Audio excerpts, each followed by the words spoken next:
think I look a little bit like Humphrey Bogart in The African Queen. No, maybe not. I've just been thinking, the River Thames goes all the way right through the middle of the WMTV area. Maybe it should have been called Thames Television. No, that's been done, isn't it? Never mind. What better way to spend an afternoon than relaxing on the river, borrowing somebody's boat and a telly, and reception's not very good out here, but even so, sitting here on the river, relaxing and watching highlights from Scene on 7. Remember this one from earlier this year? This is when we went down to the observatory in Slough.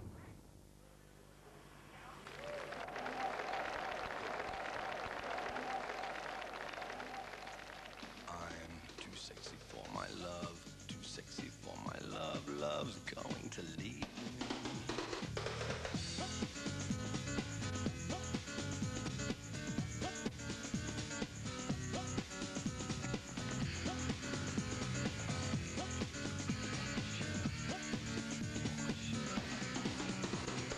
I'm too sexy for my shirt, too sexy for my shirt, so sexy it hurts.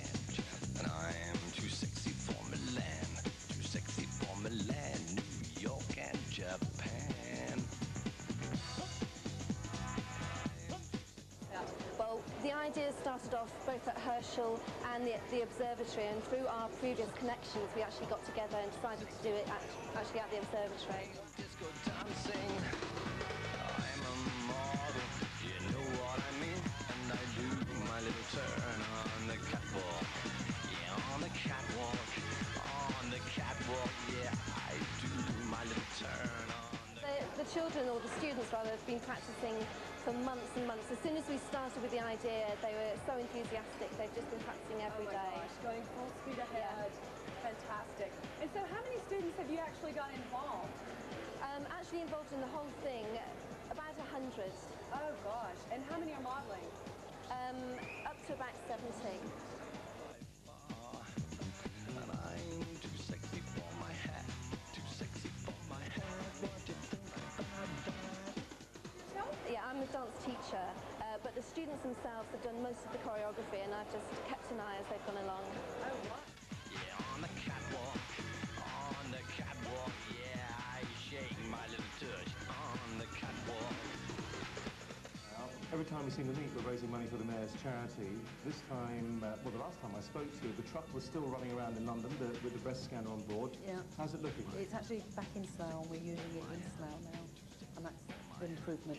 I'm a model, you know what I mean, and I do my little turn on the catwalk. Yeah, on the catwalk, yeah, on the catwalk, yeah, I shake my little tush on the catwalk. Now, the thing, it's been quite an astronomical amount of money, isn't it? £10,000. Yeah, it's around about 10,000 now we've raised, and we're quite pleased about that. I'm too sexy for my love, too sexy for my love, love's going to leave me. And I'm too sexy for this song. Around there. There are very important points. A, we need to make sure that the women of Slough are covered, and they are screened regularly. B, it needs money, desperately needs money. It's going to cost £20,000 a year to run it. It's going to cost money for the extra progress, the new progress that they've made in scanners. We need all the money for that. We need running costs. So if anybody ever has got any spare money, they can either deliver it to the Mayor's office in Slough, the Observatory office, or the Observer paper office. We're going to leave the fashion shows for a while, though I dare say now we've done this one, they'll want another one next year. But we're going to start on our production next, West Side Story, hopefully. In the future, there is going to be a 24-hour marathon. There's also going to be a Well Women's Week. So we've got all that lined up, and we intend to raise that money and make sure it is raised. And I'm too sexy for this song. Well, that was the observatory in Slough after a fashion. Here's an item from the beginning of last April. We had sacks and sacks of mail about this item with Tom Magner looking at a new way of curbing speeding motorists.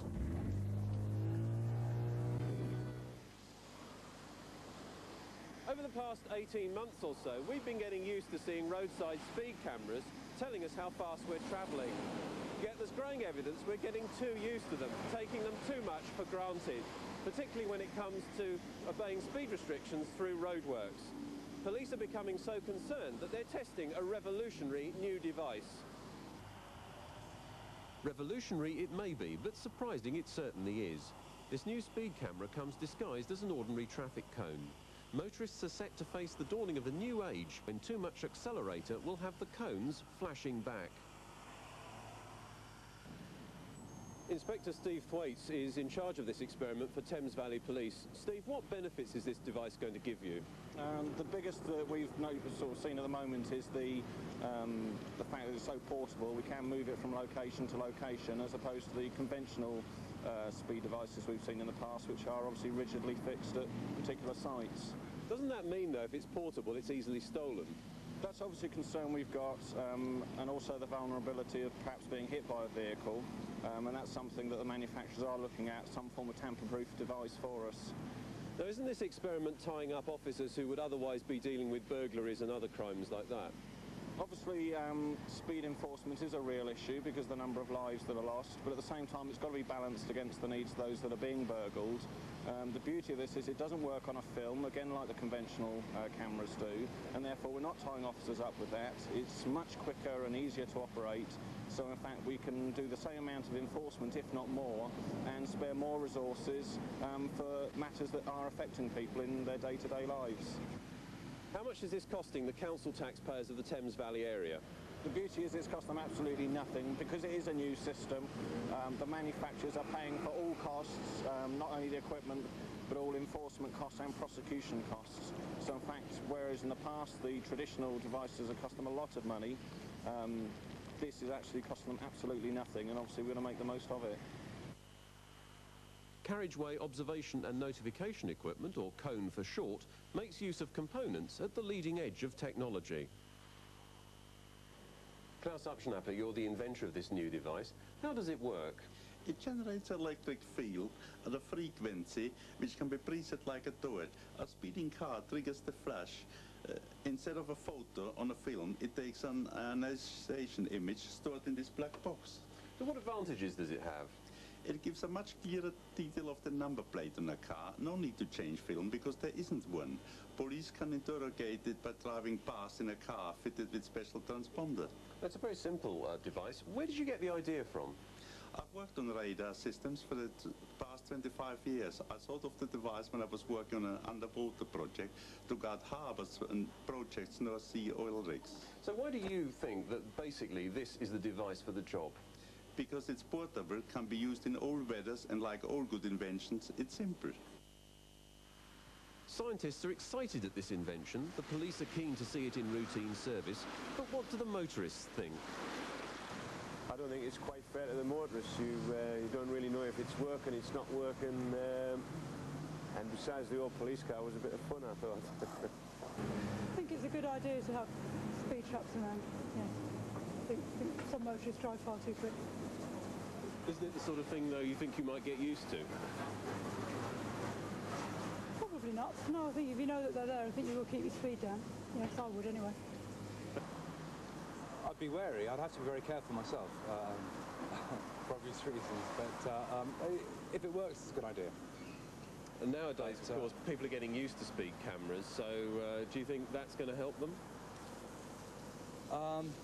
No, I think being in cones will catch people out. You know, sort of where they originally put the cameras, you can see. I mean, you see people slowing down. People got to know where they were. So I suppose surprise is the trick. The speed camera. That means you're going to catch me too, is it? That means you're going to catch me too. So I'll involve it as well. Well, I think that it would be a good system, you know, because you have these young lads, you know, speeding away like they're mad. And they don't know what they're doing.